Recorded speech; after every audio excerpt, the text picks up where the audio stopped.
Jomo Kenyatta from 66 to 78, from 63 to 78.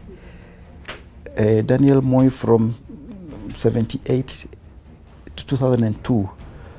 Those were, most of that was during the one party, single party regime. It was also the time when the media was very strictly controlled. There was only one broadcast outfit, the state-owned KBC. There was print media, free, nominally independent, but very much under the thumb of the state machinery.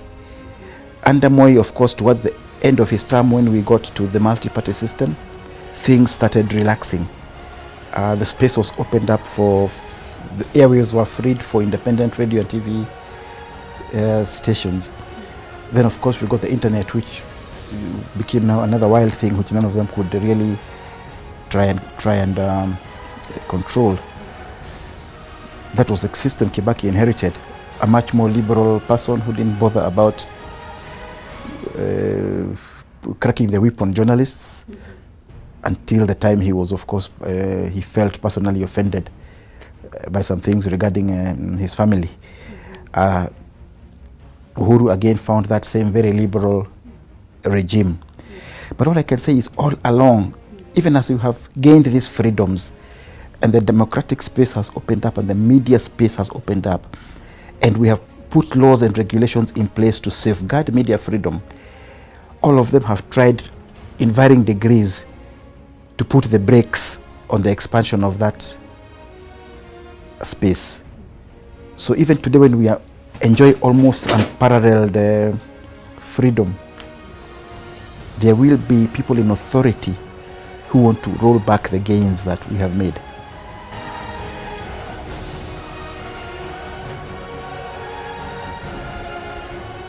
I can't remember who owned the Standard at the time, but they sold and the Moi took over.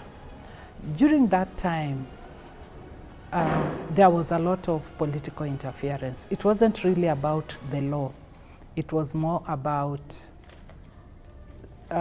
somebody calling you and maybe asking you to change the headline. And particularly if you are the late sub, we had somebody called Macto, who was the chairman of Lonro. Yeah, Standard was owned by Lonro. And you would find that he would call you and ask you, umeweka headline gani kwa gazeti? And you tell him, then he said, hapana, badilisha. You see, and it's so difficult to change a headline, particularly for the splash story, just because somebody somewhere has called you. Another thing that we had in the newsroom was a red phone. And the red phone belonged to the president calling directly from State House. And that phone, nobody would pick it. That phone would only be picked by the editor-in-chief. If it rang, people would just move away.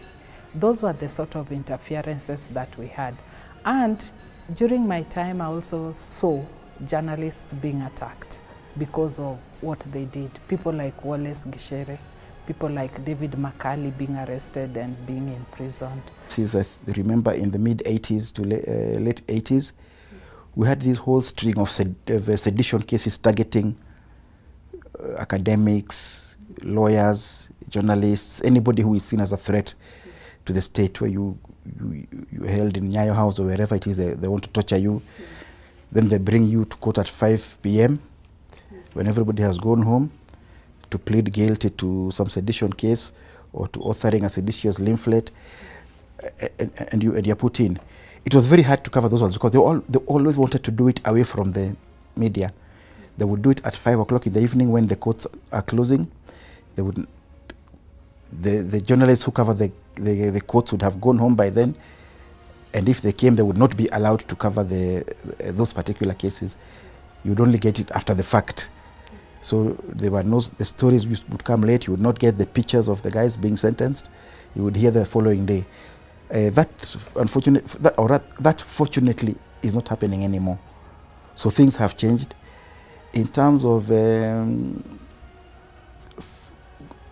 basic mechanics of covering the courts, there's a much more friendly environment.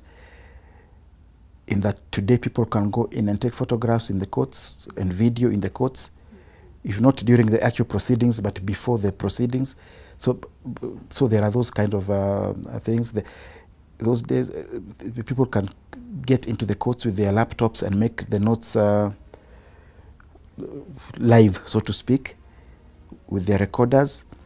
In those days, the only thing you were allowed in the court was a notebook and a pen or a pencil or whatever you preferred. So technology has made things easier, certainly. It is now the courts themselves which are slow with technology because the judges still do their writing in longhand.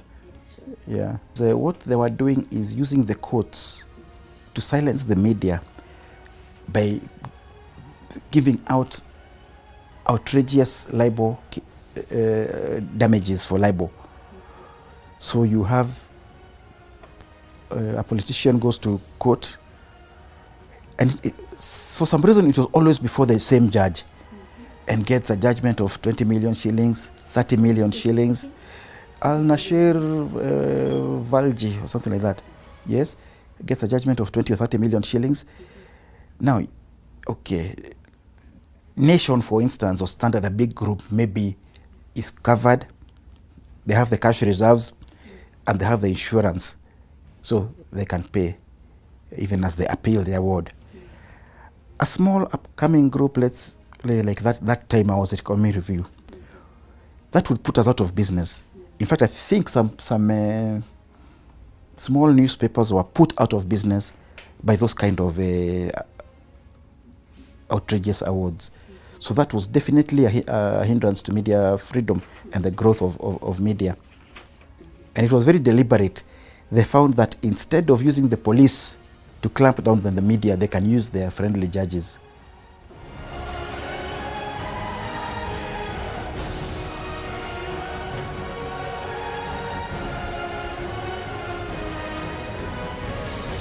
Previously, if you published a newspaper, for example, it is the Nation or the Standard, let me just talk about the print for this case, and you had your newspaper go to a government office.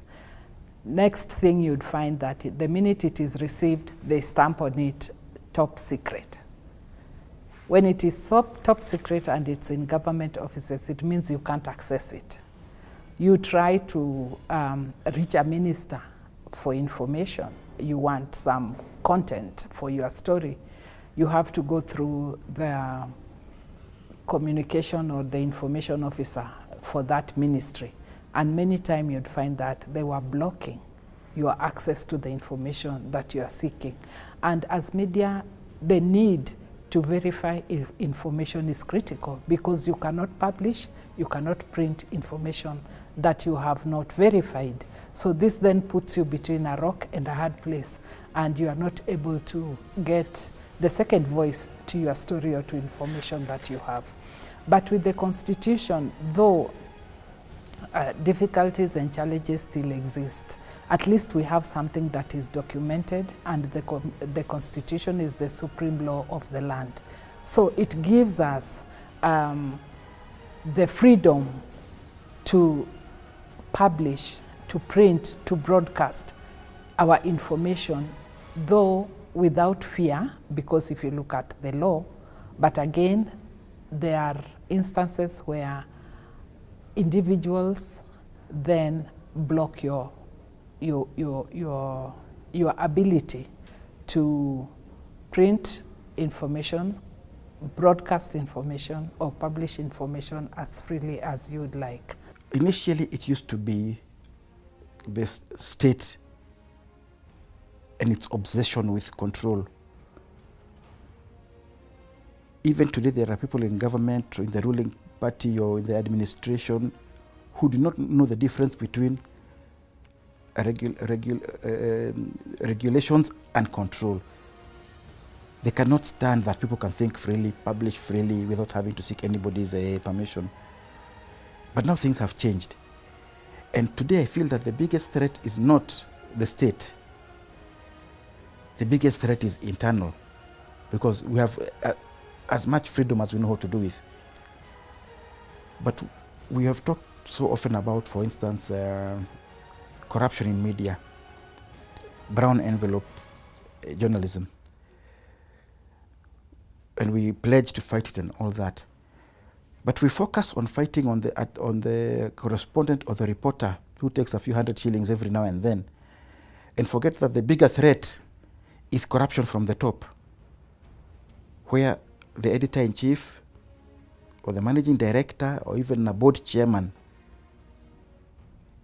is running a regime where, for instance, Nation Media or Standard Group or Royal Media cannot publish anything negative about a big advertiser like Safaricom or Kenyatta University or Kenya Breweries,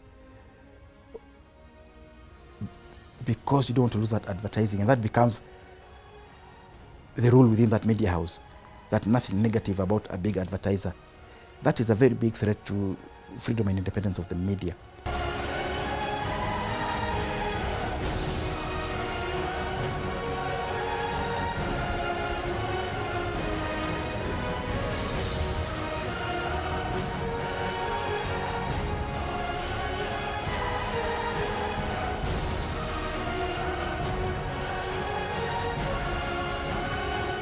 I think if you look at the first law that I think I want to say I would say I'm conversant with is the KICA law. And the KICA law, the Kenya Information Communication and Technology law of 1988 or 1998. That is when now you could see conversations around media and law. And I remember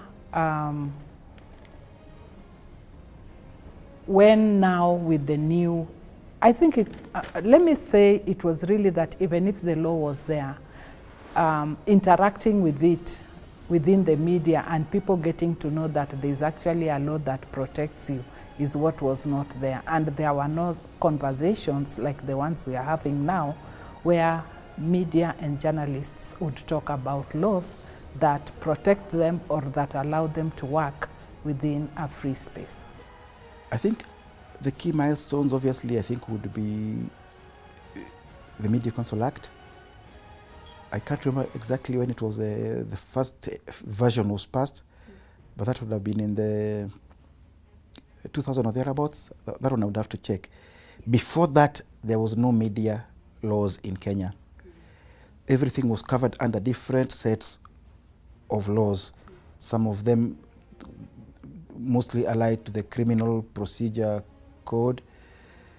There was something called the Books and Newspapers Act, which dealt with how to register these things under the Registrar of Societies and Registrar of Companies. But there was no specific media law governing how the media operates. All you had is laws telling you what you cannot do, which mostly had to do with defamation, sedition, and of course national security things and those kind of things. Now the Media Council Act came in and put the media laws under one regulatory framework, which are laws that protect not just the media, but also the consumers, in that if you feel aggrieved, you can go to the Media Complaints Commission. Okay. Then came the 2010 Constitution, which for the first time in the history of Kenya guaranteed media freedom. Not just the freedom to publish or to broadcast, but the freedom to do your business without hindrance, and specifically saying that the government or any other entity cannot make laws that infringe on those freedoms. So that was a very, very, very key milestone. And it is after that is then what gave us now the option or the opportunity to upgrade the media laws to fit in with the new constitution.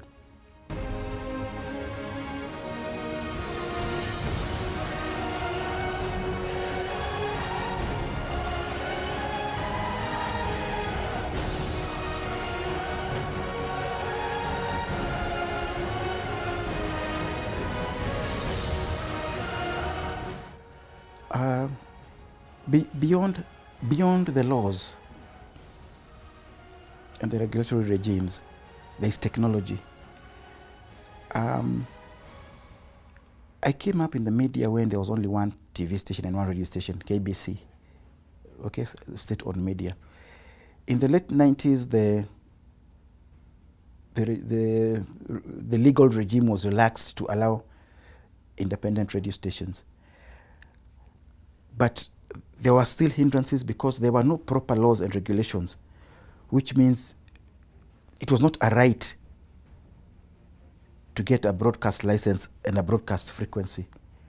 It was a favor from the Minister for Information and Communications or from State House. So those licenses became tools of trade. Those people who are well connected could get the licenses and then sell them to those who actually do want to invest in media. And I think that's how Nation, for instance, first started going into broadcast, by procuring licenses from those well-connected people who already had them. Okay? Now, when the laws changed, it meant that a separate independent entity was set up and you could get your licenses as you would get a license for any other business. Now from the Communications Authority rather than from the Minister of Information. The other thing then is technology. You could have the license, but setting up a broadcast outfit was so expensive that the only people who could really do it were the big groups like Nation, Standard, Royal. Today, you can set up a broadcast, a TV studio in your bedroom. Every place you go, there are radio stations operating from a kiosk or something.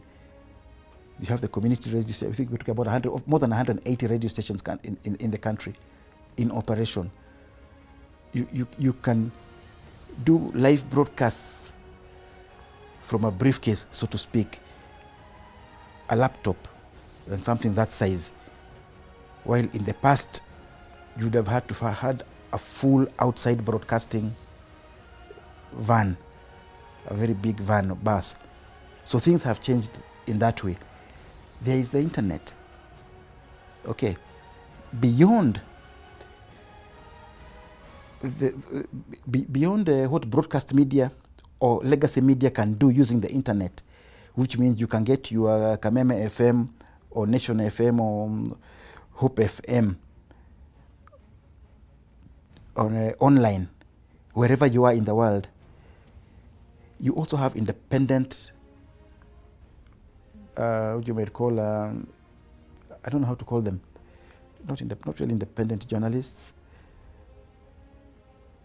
You could call them citizen journalists, also broadcasting, going live, whether it is on Facebook or on YouTube or on any other platform.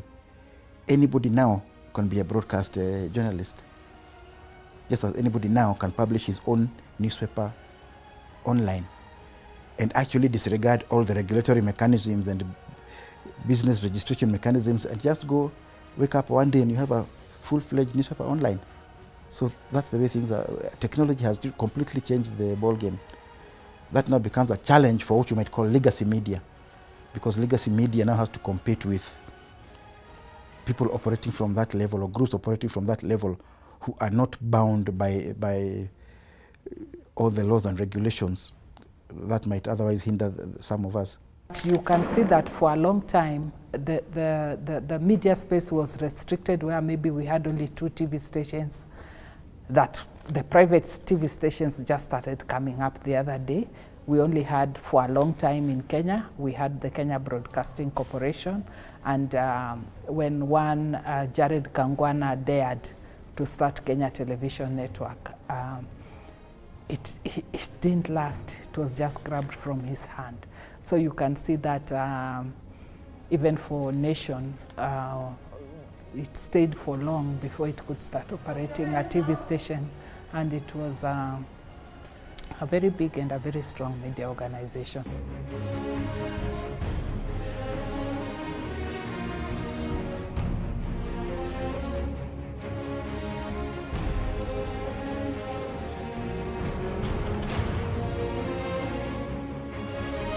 previously we had no laws,